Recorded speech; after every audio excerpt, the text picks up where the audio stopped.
बिस्मिल्लाहिर्रहमानिर्रहीम। अस्सलाम वालेकुम नाज़रीन, आप देख रहे हैं प्रोग्राम द लास्ट आवर। मैं हूं यासिर रशीद और स्टूडियो मेरे साथ बराजमान है सीनियर तजज़ियाकार राना मोहम्मद अजीम साहब। नाज़रीन, एक तरफ ऑल पाकिस्तान कॉन्फ्रेंस जो ऑल पार्टीज़ कॉन्फ्रेंस के नाम से भी जानी जाती है, APC, वो बुलाने की बाज़गश सुनाई देती थी, लेकिन उनको कॉन्फ्रेंस कहीं बुलाने के लिए इजाज़तनामा ही मौसूल नहीं हुआ। पहले एक स्पॉट, फिर दूसरा स्पॉट, फिर तीसरा स्पॉट।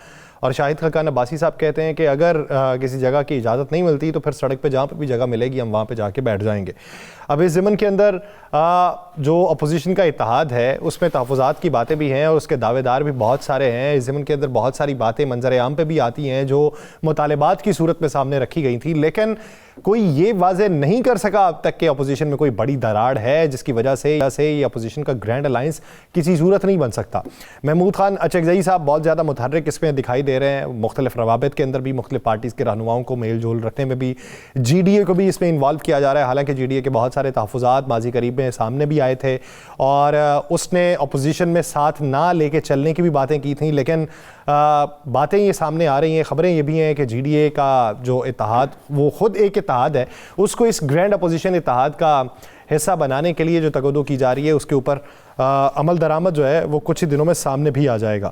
जबकि दूसरी तरफ अगर देखा जाए तो खैबर पख्तूनख्वा में भी कुछ तब्दीलियां देखने में आ रही हैं जिसमें कुछ लोगों को खैबर पख्तूनख्वा की काबीना में शामिल करने की बातें हो रही हैं। नाज़रीन, मौजूदा मंजरनामा खैबर पख्तूनख्वा में पाकिस्तान तहरीक इंसाफ की सूरत हाल, इंतज़ामी तौर पर तब्दीलियों के इम्कानात और मजमूई तौर पर अगर पाकिस्तान तहरीक इंसाफ को देखा जाए तो उसका जो स्ट्रक्चर है उसके अंदर किस हद तक तब्दीलियाँ आने के इम्कानात हैं कि माजी करीब के अंदर जो बहतान तराशी की जा चुकी है और जो तानाजनी होती रही है और जिसमें निकाले जाने वाले इस वक्त बहुत ज़्यादा सरगर्म अमल दिखाई देते हैं कि डेंट डाला जा सके, तो वह डेंट डालने की जो उनकी कोशिश है वो किस हद तक सूदमंद साबित होगी और उसमें किस हद तक हकायक हैं और किस हद तक मफरूज़ात हैं, इसी बारे में बात होगी। और ग्रैंड अपोजिशन अलायंस की तकमील के मराहिल अभी कितने बाकी हैं, ये इश्क के इम्तिहान अभी और कितने होने हैं कि जिसमें पुरानी जो रकाबतें थीं और जो पुराने तफरके थे वो ख़त्म होकर किसी सेम पेज के ऊपर आना, इसी बारे में बात करेंगे। हमें ज्वाइन किया है पाकिस्तान तहरीक इंसाफ के सीनियर रहनुमा तैमूर सलीम झगड़ा साहब ने। तैमूर सलीम साहब, बहुत शुक्रिया आपके वक्त का। तैमूर सलीम झगड़ा साहब, सबसे पहले तो एक ख़बर आपके मुताल्लिक है कि आप KP की काबीना में शामिल हो रहे हैं, इसमें किस हद तक सदाकत? देखिए, मैं खबर नहीं बनना चाहता और मेरे ख्याल में फ़िलहाल कोई ज़रूरी नहीं है कि कौन जो है वो किस कुर्सी पे हो या ना हो। एक ही चीज़ जो है वो ज़रूरी है, वो ये है कि इमरान खान को और सारे पॉलिटिकल प्रिजनर्स को इंसाफ मिले, और अगर उससे ज़्यादा चीज़ एक ज़रूरी है वो ये है कि किसी तरीके से हम पाकिस्तान में आईन और कानून की बालादस्ती दोबारा कायम करें। तो मुर्सा, बिल्कुल पाकिस्तान में आइन और कानून की बालादस्ती, दहशतगर्दी का खात्मा और पाकिस्तान की मजबूती, ये तो हर पाकिस्तानी चाहता है। आज खान साहब की जो मुलाकातें हुई, आज खान साहब ने जिस अंदाज में बड़े मुतमिन भी थे, हंसे भी और कुछ अफसोस भी था मैच पे, ये सारी चीज़ें मिक्स थी।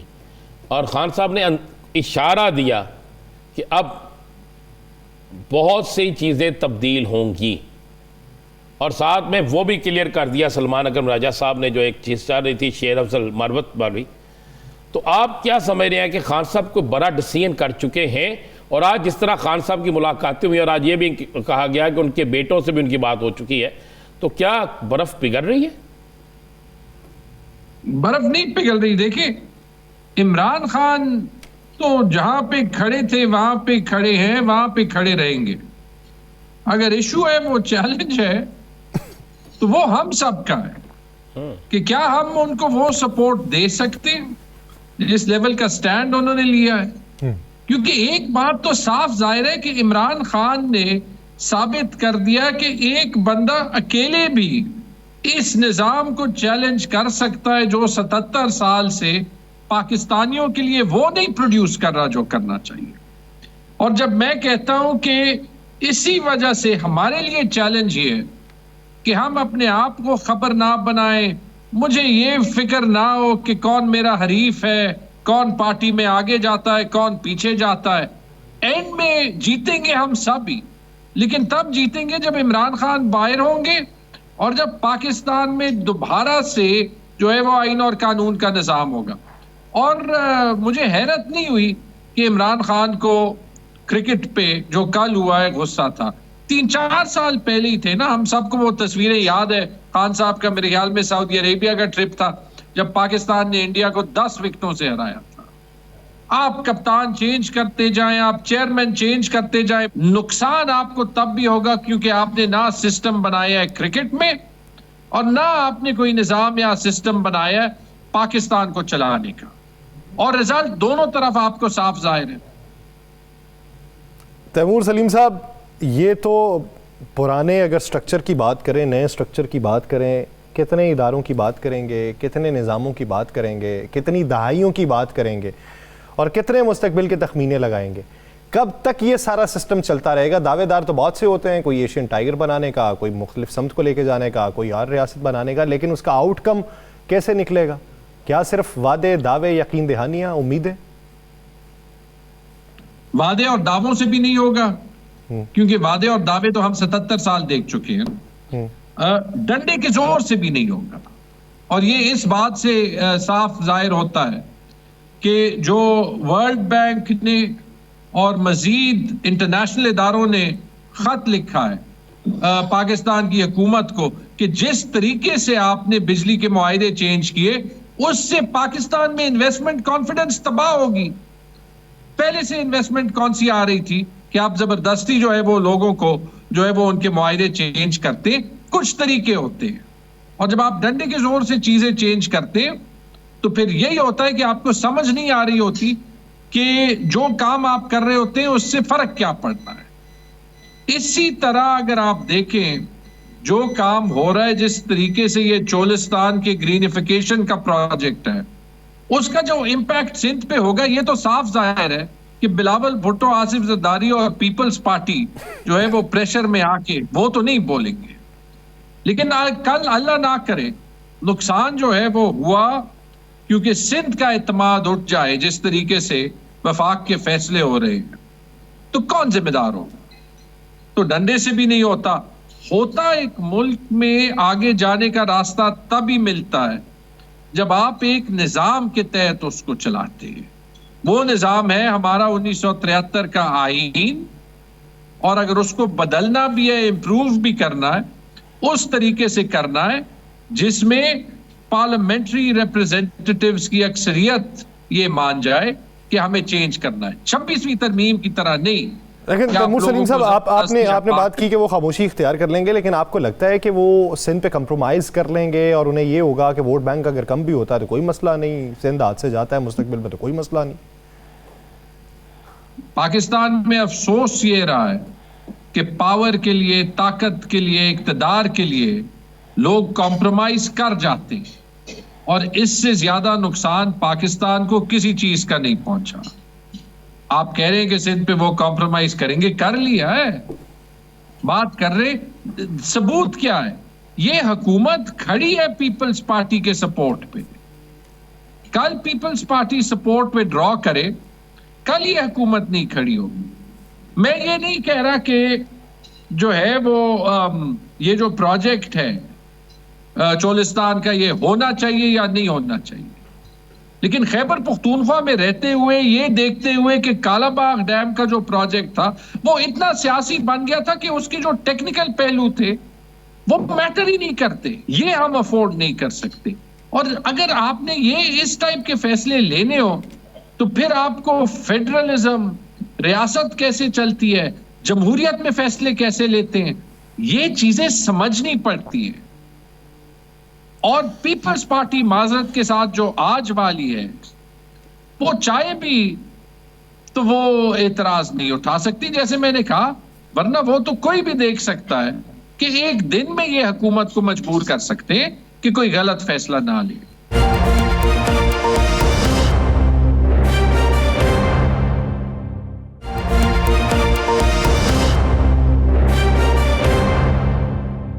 अच्छा तैमूर साहब, आप ईद के बाद क्या देख रहे हैं?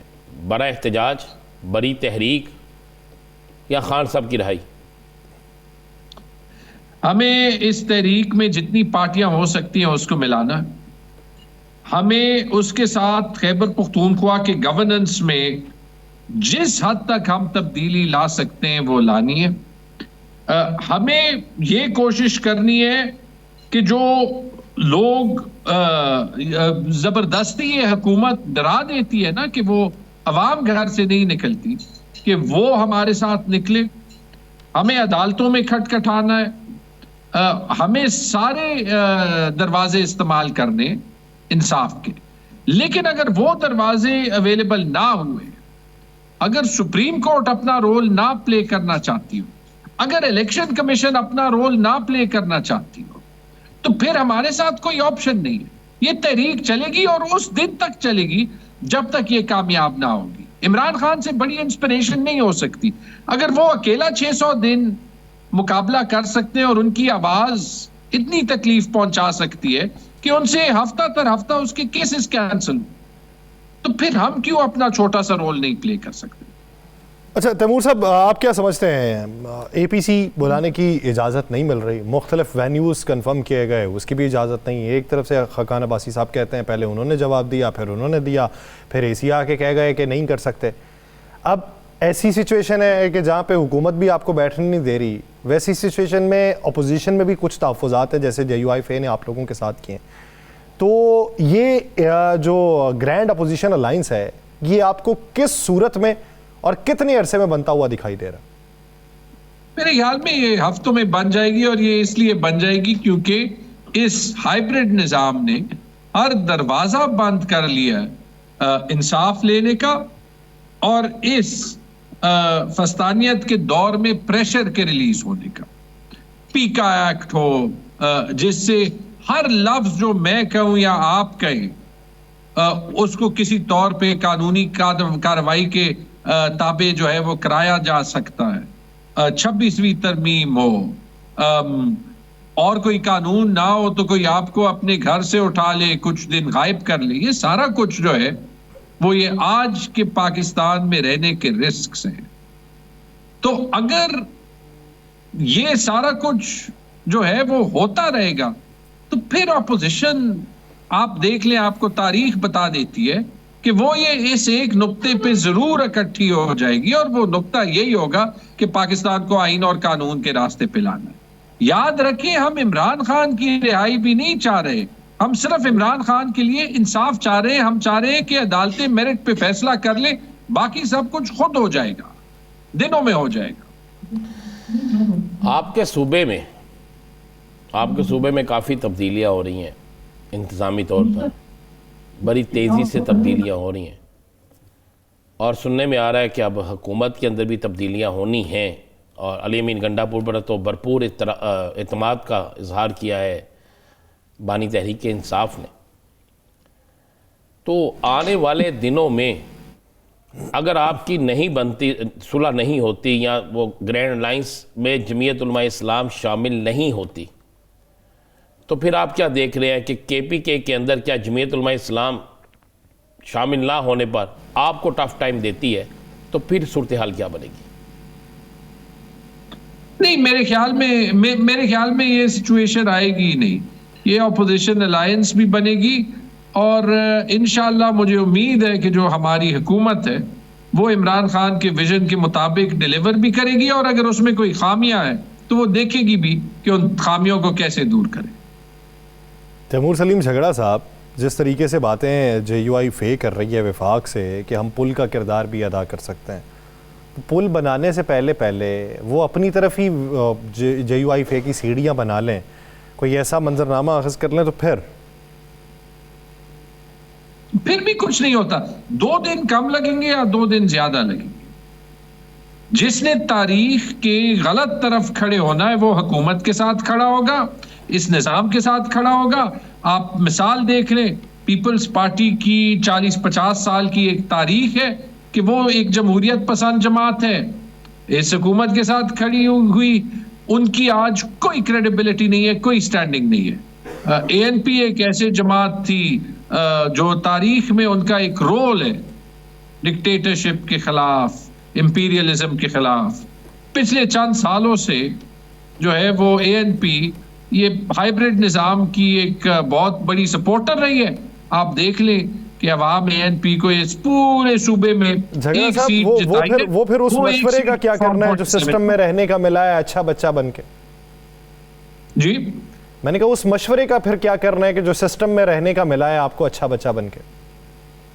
आप honourable chief justice of Pakistan साहब की बयान की बात करें। उनकी बात और भी आपके लोग जो हैं वो यही कहते हैं कि हमें कहा गया है कि सिस्टम में रहिए और अच्छा बच्चा बन के रहिए। देखिए, जब एक सिस्टम जो है वो खुद उसकी बुनियादें जो है वो दलदल पे बनी हुई हो, उसकी फाउंडेशंस जो है वो मजबूत ना हो, तो वो तो आपको यही कहेगा ना कि इस सिस्टम में रहें, इसको चैलेंज ना करें। लेकिन आप ये देखें कि जहां पे ममालिक और उनकी तकदीर चेंज हुई है तो किसी ना किसी ने निजाम को चैलेंज किया, और जो रेवोल्यूशन वो लाए हैं वो सॉफ्ट रेवोल्यूशंस रही हैं। आप जो जीसीसी में जो उनकी सारी सोसाइटीज चेंज हुई है, यूएई का मिसाल ले ले जहां पे शेख राशिद ने किया है, या अभी जो सऊदी में तब्दीली आ रही है, ठीक है, स्टेटस क्वो सिस्टम को चैलेंज किया। आप दुनिया में कहीं भी देख ले तो निजाम चैलेंज होता है तो वो निजाम पुश बैक करेगा, वो तो यही करेगा कि इसको तब्दील ना करें। लोगों के इंटरेस्ट हैं इस हाइब्रिड निजाम में, जिसके इंटरेस्ट है वो क्यों आपको कहेगा कि आप सिस्टम को चैलेंज करें? वो क्यों वो नहीं करेगा जो 26 नवंबर को हुआ है? लेकिन वो किसी ने तो करना है। एक हमारा मुल्क है, एक हमारा सब पासपोर्ट है। अच्छा, पहले वैसे लोग बाहर चले जाते थे, जा रहे हैं, लेकिन अभी तो आपको कोई बाहर जाने का वीजा भी नहीं देता। आप यूएई में देख लें क्या कर रही है ये मुल्क। लेकिन इनको फर्क क्या पड़ता है, क्योंकि ये खुद तो बाहर भी जा सकते हैं, ये खुद तो यहां आपका और मेरा खून भी चूस लेंगे, तो इनको फर्क क्या पड़ता है? जो पीटीआई के साथ हो रहा है उसकी एक बुनियादी वजह यह है कि एक ऐसे निजाम को जो अंदर से बिल्कुल खोखला है, रॉटन है, इट्स रॉटन, उसको चैलेंज कर रहे हैं और ये निजाम बर्दाश्त नहीं कर सकता। और ये हमारी वो एलीट क्लासेस जो इस निजाम से फायदा लेती हैं वो भी बर्दाश्त नहीं कर सकती। तो इसलिए ये निज़ाम जो है इसके ख़िलाफ़ अपोजिशन का इत्तेहाद तो बनेगा, एक हफ़्ता नहीं तो 2 हफ्तों में बन जाएगा, लेकिन ये इत्तेहाद तो बन के रहना। बहुत शुक्रिया तैमूर सलीम झगड़ा साहब इस हवाले से अपना वाली। नाज़रीन, एक ब्रेक लेते हैं, ब्रेक के बाद इसी सियासी मंजरनामे में बात होगी, कहीं नहीं जाएगा। Stay with us.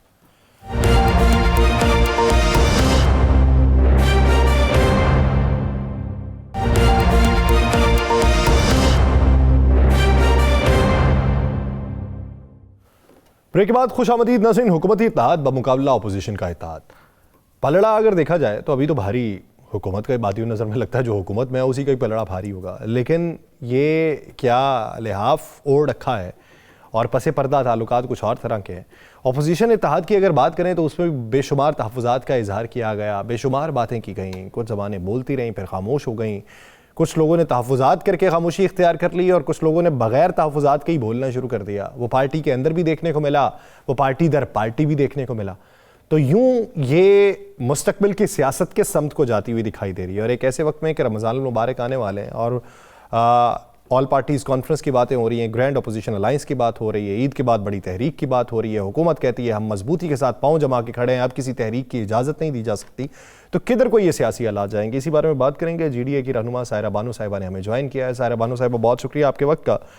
Saira Bano साहिबा, इस वक्त मौजूदा सूरत हाल के तनाजुर में क्या समझती हैं कि अपोजिशन के जो आपसी इख्तलाफात थे, हुकूमत को छोड़िए, अपोजिशन के आपसी इख्तलाफात किस हद तक ख़त्म होते दिखाई दे रहे हैं, और अगर नहीं होंगे तो उनकी बुनियादी वजूहात क्या होंगी?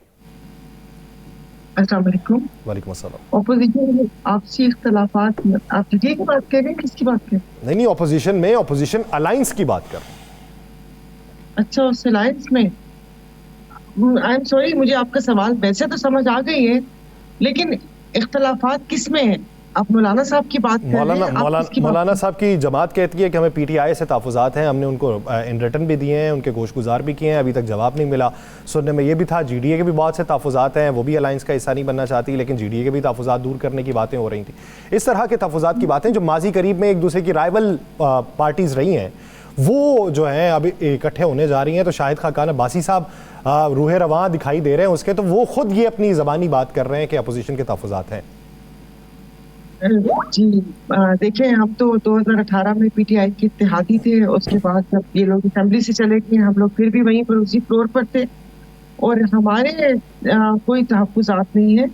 जब पीटीआई का वक्त आया था तो पीर साहब ने एक ही बात फरमाया था उन्होंने कि इस वक्त जो मुल्की हालात हैं, जो हमने आइन और कानून आपके सामने ही है कि आइन और कानून इन्ना लिल्लाहि व इन्ना राजिऊन, उसके लिए हमें अपने तमाम जो भी जो फायदे नुकसान या कोई भी चीज़ है तहफ्फुज़ात, वो पस से पुश डालकर आगे बढ़ना है। हमारे एंड पे तो ये बात है। बाकी जमातों के क्या तहफ्फुज़ात हैं, वो तो देखिए बात की बात है ना। तहफ्फुज़ात मेरे ख्याल में कि जिस वक्त आपको वो मकसद हासिल हो जाए और उसके बाद फिर जब एक इस पोजीशन में हो तो उसमें तहफ्फुज़ात की बात अच्छी लगती है। अभी तो सब एक ही बराबर है, एक ही सफ में खड़े हुए हैं। आइन कानून वहां पर भी आपके पंजाब की फस्तायत देखकर हमारे सिंध वाले भी मुतासिर हो रहे हैं कि पहले सब कुछ ढका छुपा था। अब उन्होंने कहा कि अब ये तो बहुत कामयाबी की कुंजी है कि अपने मुखालफिन को ऐसे दबाना है। तो यहाँ पर भी वो काम स्टार्ट तो हुआ था, अब खुल के मंजर आम पर आना शुरू हो गया। तो इस वक्त जो हमारा सबका मेरे ख्याल में जो मेन मसला होना चाहिए वो यहाँ पर इस रियासत में जो आइन और कानून की रिट कायम करना होना चाहिए। आपसी मसले तो चलते रहते हैं, इन्हीं आपसी मसलों की वजह से तो इन हालों तक पहुंचे हैं कि डिवाइड एंड रूल की पॉलिसी कोई और अपना रहा था, अप्लाई हम लोगों पर हो रही थी और हम लोग बेवकूफ बनकर वो ट्रक की बत्ती के पीछे लग के इस नहज पर हम लोग आ चुके हैं। अच्छा साहिरा साहब, आपके गवर्नर सिंह जो हैं वो कहते हैं कि तहरीक इंसाफ को अगर इंसाफ चाहिए या कोई सहूलत चाहिए, इंसाफ तो नहीं कहते, सहूलत चाहिए, तो वो आकर एक घंटी लगी हुई है गवर्नर हाउस के बाहर, वो घंटी बजाएं तो उनको कुछ मिल सकता है, हम उनके मामला ठीक कर सकते हैं। लेकिन उनकी अपनी जमात MQM जो है उसके लिए वो ये नहीं कहते। वो MQM अलहदा से अपने लिए कोई ना कोई, आपको पता है, पीपल्स पार्टी पर तीर चलाती रहती है। तो ये घंटी के अंदर कौन सी ऐसी ताकत है कि वाकई तहरीक इंसाफ अगर वो घंटी बजाए तो सब काम ठीक हो जाएंगे? देखिए, सबसे पहली बात है कि मैं उनको अपना गवर्नर तो मानती हूँ। नहीं, आपके सूबे का है ना, देखिए आपके सूबे का है, मैं सूबे का कह रहा हूँ। कोई बाहर वाला आके इस सूबे पे किसी को भी मुसल्लत कर दे तो दिल से तो ना मानेंगे। ठीक है, कागजों में होगा, गवर्नर हाउस में बैठे हुए।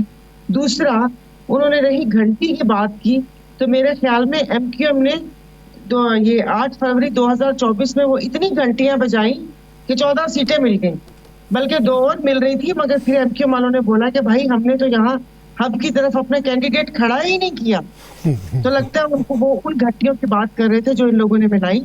और बाकी गवर्नर साहब के लिए अर्ज है कि देखिए, एक होता है ना कि हर किसी के लिए कोई ना कोई चीज तैयार होती है। आज आफाक भाई बाहर आए हैं, उनका बहुत फकीदुल मिसाल इस्तकबाल हुआ है, तो उनको बोले आपके सर पे तलवार लटक रही है, ये ना हो कि दूसरों को मशवरे देते देते अपनी गर्दन कटा बैठे। क्योंकि अब उनकी गर्दन पे किस चीज की तलवार लटक रही है ये तो बता दें। वो कहते हैं MQM कहती है गवर्नर होगा सिंध का तो यही होगा, MQM तो ये कहती है। देखिए, जो इन रास्तों से आते हैं फिर वो किसी भी गवर्नमेंट का हिस्सा हो सकते हैं कि जो काम करके आए हैं तो वो वापस से वो होगा जिस तरीके से उनकी ट्वीट्स हैं या वो है। तो वही बात है कि उनको करण और अर्जुन को नहीं भूलना चाहिए कि वो कहती है ना कि कितना यकीन था माँ को कि धरती का सीना फाड़ कर आएंगे, धरती आसमान चीर कर आएंगे। तो करण और अर्जुन आ गए तो फिर तेरा क्या होगा कालिया, फिर इनका क्या होगा। तो दूसरों का मसला करने के बजाय वो घंटी अपने लिए बचा के रखे ताकि जिस वक्त इनके ऊपर ये अवतार पड़े तो ये घंटियां बजा सके। अच्छा साहिरा बानो साहिबा, बड़ा अरसा मियां नवाज शरीफ साहब खुश रहे, खामोश रहे, सोचते रहे, महव रहे, लेकिन पिछले दिनों उन्होंने अपनी ज़बान की कुफल कुशाई की। उन्होंने ये कहा कि पाकिस्तान अब अपने पाँव पे खड़ा हो चुका है, हम किसी तहरीक की, किसी एहतजाज की या किसी धरने की इजाज़त देने के मुताबिल नहीं हो सकते। तो इतनी खामोशी के बाद अब इस तरह से कुव्वत गोयाई का आना कैसी नज़र से देखती? उन्हें कहे आपको तो वजीर आजम बनने की इजाज़त नहीं दी, किसी ने बाहर जाने की इजाज़त नहीं दी। आप बिल्कुल खामोशी से देख रहे हैं कि क्या चल रहा है। अभी भी थोड़ी बहुत इजाज़त बात करने की मिली है तो वो भी ये आपस में बैठ के डिसाइड नहीं करते कि किसने क्या बयान देना है। इनके वजीर खजाना कह रहे हैं कि बतौर मुल्क हम अपनी साख खो चुके हैं। फिर इनके दूसरे वजीर कहते हैं कि जिस तरीके से मुल्क चल रहा है ऐसी तो एक दुकान भी नहीं चलती। फिर ये सारी गुफ्तो शनीद आप देख लें तो उस पर इनके बयानात बस ऐसे ही हैं कि चलो भाई, वो उन्होंने कहा ना बस प्रेशर कुकर है, फिर वो उनका पता नहीं सीटी बजती रहती है, प्रेशर निकलता रहता है। तो वो बहुत अरसा हो गया था खामोश बैठे हुए, तो उन्होंने कहा था अच्छा थोड़ा सा बोल दो, कुछ भी बोलना। लेकिन ये कि ऐसे कैसे हो सकता है, जमहूरियत के अलमबरदार हैं आप लोग, इस्लामी जमहूरियत पाकिस्तान है, जमहूरियत का राग अलापते हैं, तो ये एहतजाज जलसे जुलूस पुरअमन एहतजाज जलसे जुलूस तो ये सियासी जमातों का और इस जमहूरियत का हुस्न है और उनका हक है, उनके कैसे रोक सकते हैं भाई। इतना किसी दूसरे सूबे को या पार्टी को ना दबाएं। जब स्प्रिंग को ज्यादा दबाया जाता है तो वो बहुत ताकत से ऊपर आता है, फिर वो मुंह पे भी लगता है और सिर पे भी लगता है। तो ये सब बातें इनको अपने सामने रखनी चाहिए। अब ये ऐसे थोड़ी है 2 दिन की चांदनी है फिर अंधेरी रात है। अच्छा सारा साहब, सिंध के पानी पे तो आज वज़ीर आला भी बोले हैं, आज मुर्तज़ा वहाब भी बोले हैं और ये कहते हैं कि हम किसी सूरत ये कबूल नहीं करेंगे। तो फिर ये किया किसने है? अब वो सोचे ना, किया किसने है? ये किसको बेवकूफ बना रहे हैं? ये पागल है, ये पता नहीं कौन सी दिहाई में रह रहे हैं। क्या ये सोशल मीडिया यूज नहीं करते या इनको ये नहीं पता कि इरसा एक्ट जो अभी एक बयान चला है और उसके बाद इस पानी के ऊपर सिग्नेचर तो चेक कर लो भैया, सिग्नेचर किसके हैं? आपकी पार्टी के भी और वैसे भी सदर जरदारी साहब के हैं। ऐसे थोड़ी है कि वो कोई किसी ने गलती से या भूले से करवा लिए। और सिंध कैसे मिला है इनको? आप सोचे ना, जब भुट्टो साहब को पूरा सिंध ना मिला, बेनजीर साहिबा को पूरा सिंध ना मिला, उनकी शहादत के बाद पूरा सिंध ना मिला, 2024 में इन्होंने दूध और शहर किनारे नहरें बहा दी और इनको सिंध प्लेट में रख के दे दिया। यही तो अवामिल थे कि तुम हमें पानी दो, हम तुम्हें सिंध देते हैं। और सिंध के जो स्टेक होल्डर यहाँ पर बैठे हुए, जो धरती के बैठे हुए, जो सिंध के लोग हैं, उनको किसी ने पूछा ही नहीं। इतनी मतलब वो कहते हैं कि इतनी भी अंधेर नगरी नहीं मची हुई कि आप हमसे हमारा पानी छीन लें और उसके बाद हम खामोश बैठकर देखते रहे आपके रेगिस्तान को सहरा होते हुए और अपनी आबाद जमीनों को बंजर होते हुए हम देखते रहे। इनका क्या है? इन्होंने तो जमीनें बेच बाच के अपने पानी का कोई सिस्टम कर लेंगे। यहाँ पर 98% ज़राअत है, हमारा तो जरिया मौइश ज़राअत है। तो ऐसे कैसे हो सकता है? अब जब इन्होंने देखा कि ओहो ये सिंध कार्ड तो हमारे हाथ से जा रहे हैं, अब हम किसके ऊपर सियासत करेंगे? तो इनके वज़रा आके होम्योपैथिक से बयान दे रहे हैं। पहले पूछा तो जाए, जो यहाँ पर पूरी जमातें सरापा एहतजाज है, कोई पूछे तो सही। मगर यहाँ पर आप जानवरों का शो तो देख सकते हैं, लेकिन ये जो 25 करोड़ भेड़ बकरियां, इनकी तरफ भी निगाह कर ले कि ये क्यों बिलबिला रहे हैं, इनका क्या मसला है, इनसे भी तो कोई पूछ ले।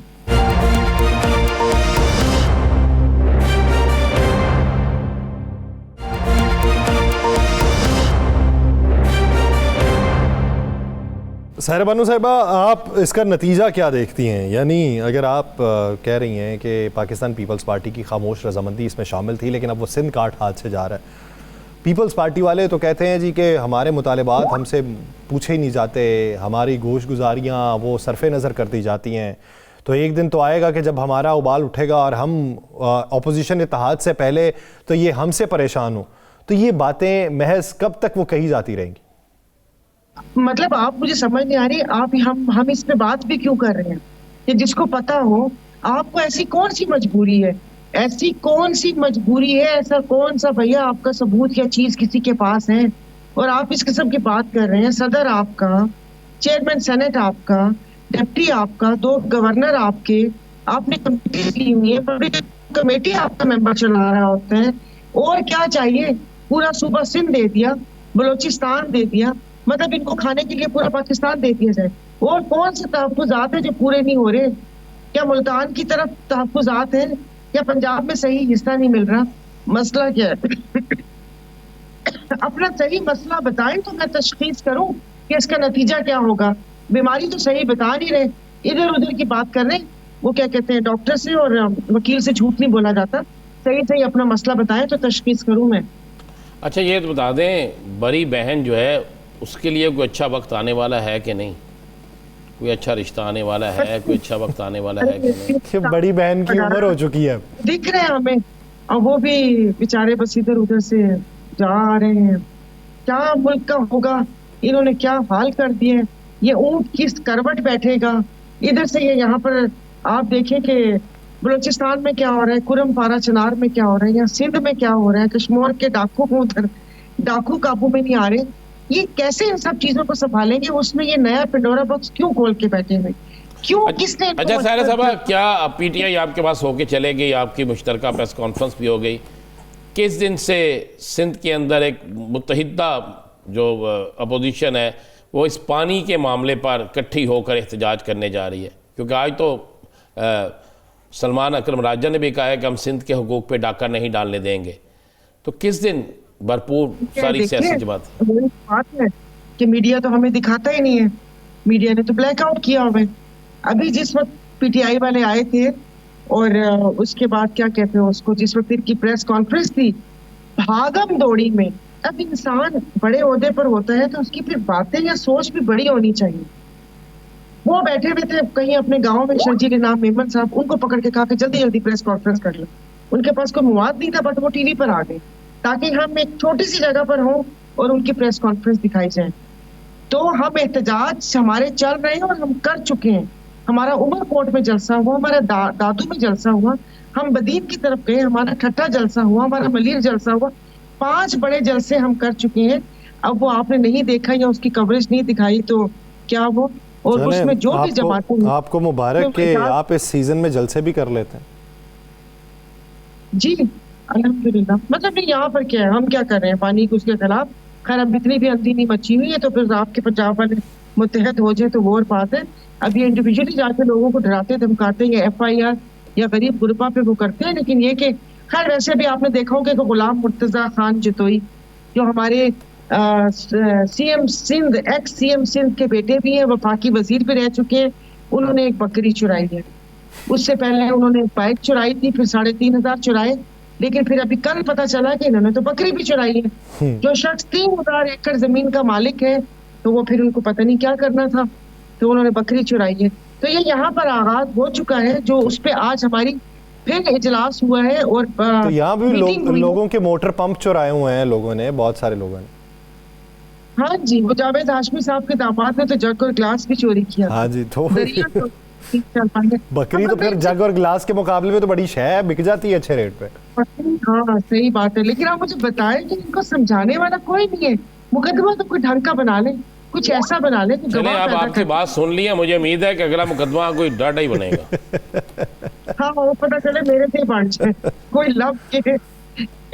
हाँ ये सारा अब बोलती तो, आप हैं तो आप पे मुकदमा क्यों नहीं बनना? बोलना ही तो जुर्म है। देखिए वो कहते ना कि ये बात मालूम नहीं मेरे सयाद को, घुटती है अगर सांस तो खुलती है जुबान। और तो मतलब क्या इनसे, इनका तो कुछ नहीं मांग रही। मैं भी पाकिस्तान की शहरी हूँ, यहाँ मैं अवाम हूँ, बिल्कुल मुझे किसी पार्टी का ना समझे, पीसी तो मैं भी हूँ। अभी तक मेरे इलाके में कोई ढंग का कॉलेज नहीं है। इनकी सारी तरक्की आपको लाहौर में नजर आएगी कि जैसे लाहौर में इंसान बसते हैं। कम्मू शहीद कोट सब्जर जो डैरकी से आगे है, वहां से आप शुरू करें और वहां पर देखें कि वहां पर कुछ है या नहीं है। जो भी पैसे पूरे पंजाब का वो पकड़ के लाहौर पे लगा दो। लाहौर में ये सारी शोबाजियां और ये सब वो लेपा पोती कर लो। अरे खुदा के वास्ते बाकी शहरों को भी आप आबाद करें ताकि लाहौर जैसे बड़े शहर पे दबाव ना डले। हर इंसान अपने शहर में खुश और खुरम रहे, अगर उनको तालीम और सेहत और रोजगार वहां पर मिल जाए। मगर अब वही बात है कि वो जो दिखता है वो बिकता है, और वो बस सिर्फ लाहौर का। मगर मैं कहती हूँ कि कहाँ है लोग कि जो कोई आवाज भी नहीं उठाता कि बाकी सूबे भी तो हैं। वो वहाँ सादकाबाद से लेके अटक तक आपकी हुकूमत जो आवाज उठाएगा फिर वो उठाया जाता है ना, क्या करें बेचारे। सिर्फ लाहौर को ही सजाना है, बाकी कोई नहीं है। यहाँ पे बड़े हालात है। अल्लाह करे ये इस मुल्क के अंदर ना जमहूरियत जो है, जमहूरियत और बोलने की आज़ादी ये मिल जाए। बाकी क्या, अवाम भी तो निकले। अवाम मैचेस देखने के लिए निकल जाती है, अवाम सेल के लिए लाइनें लगा लेती है, अवाम जहाँ डिस्काउंट मिल रहा हो वहां पहुंच जाती है। फिर अवाम बस एक दफा दिल में अयादा कर ले और उसके बाद हम निकल आए। मगर क्या करूं, 8 फरवरी में भी जो यौम स्याह था उसमें भी जब लोगों को अवेयरनेस दे रहे थे और बता रहे थे, ऐसे लग रहा था कि पता नहीं आप कोई अपने किसी फंक्शन की दावत दे रहे हैं। भाई ये मुल्क आपका, मुल्क हमारा भी है, आप सब लोग निकले। तो बात बस ऐसे ही है कि वो लोग निकलते हैं बेचारे, अब जो निकलते हैं 25 करोड़ की आबादी में 4 या 5 लाख भी आप निकाल देते हैं तो बात तो ना बनी ना, कहाँ 25 करोड़। मगर इस 25 करोड़ को से 50 लाख निकालने हैं तो आप सेल लगा दे खादी पे या सफायर पे, फिर आप देखिए कि यार लाहौर और कराची पूरी दीवारें। लोगों को भी अपने हुकूक के लिए निकलना चाहिए और लोग जो नहीं निकलते, ये भी एक बहुत बड़ा आलमी है। बहुत शुक्रिया सायरा बानो साहिबा इस हवाले से अपना वक्त देने के लिए। राना साहब, अगर APC की बात की जाए तो आपको APC का मुस्तकबिल क्या दिखाई देता है और ग्रैंड अपोजिशन अलायंस के बारे में क्या खबर? 2 चीज़ें ज़हन नशीन कर लीजिएगा, APC भी होगी, ग्रैंड अलायंस भी होगा, सब कुछ बनेगा। अगर कल या परसों अपोजिशन ने किसी रोड पे या किसी पार्क पे बैठ के इजलास कर लिया, आपको पता है वो पूरे इंटरनेशनल मीडिया पे चलेगा, इंटरनेशनल मीडिया पे चलेगा। अगर वो घर के कमरे के अंदर भी इजलास हो गया, उसको तो नहीं रोक सकते। 4 दीवारी के घर के अंदर हो गया, उसका अलामिया बाहर आ गया। नहीं तो 4 दीवारी के अंदर मार्की सर अंदर ही होती है, मार्की में इजलास की जाती है। नहीं, मार्की नहीं हो, किसी घर के अंदर भी हो सकता है। घर कौन से ये आपका और मेरा घर है जो छोटा हो, इनके घर तो बड़े बड़े हैं ना, वो अभी हो ही सकता है ना। इजलास तो होना है। अगर इजलास नहीं होगा फिर भी अपोजिशन की जीत है, अगर इजलास होगा फिर भी अपोजिशन की जीत है। और आप एक बात ज़हन नशीन कर लें, अपोजिशन बहुत बड़ा सरप्राइज देने जा रही है। जो अब इस अपोजिशन से बाहर रहेगा, जो सियासी जमात भी इस अपोजिशन से बाहर रहेगी, वो अब सियासी जमात अपना, आप ये समझ लें कि सियासी मुस्तकबिल तबाह कर लेगी। यानी अपोजिशन अलायंस से बाहर रहने वाली कोई भी जमात, कोई भी सियासी जमात, देखें इस वक्त बड़ी क्लियर लाइन है, लोग एक तरफ हुकूमत है, एक तरफ अपोजिशन है। वोट बैंक अपोजिशन का है, हुकूमत का नहीं है। वोट बैंक अपोजिशन का है। तो इस ज़माने के अंदर अगर आप वोट बैंक से दूरी इख्तियार करते हैं तो फिर आपका मुस्तकबिल सियासी क्या होगा? नाज़रीन, प्रोग्राम का वक्त खत्म हो जाता है। मुझे और राना साहब को दीजिए इजाज़त। आपसे मुलाकात होगी कल के रोज़। अपना बहुत सा ख्याल रखिएगा। अल्लाह निगहबान।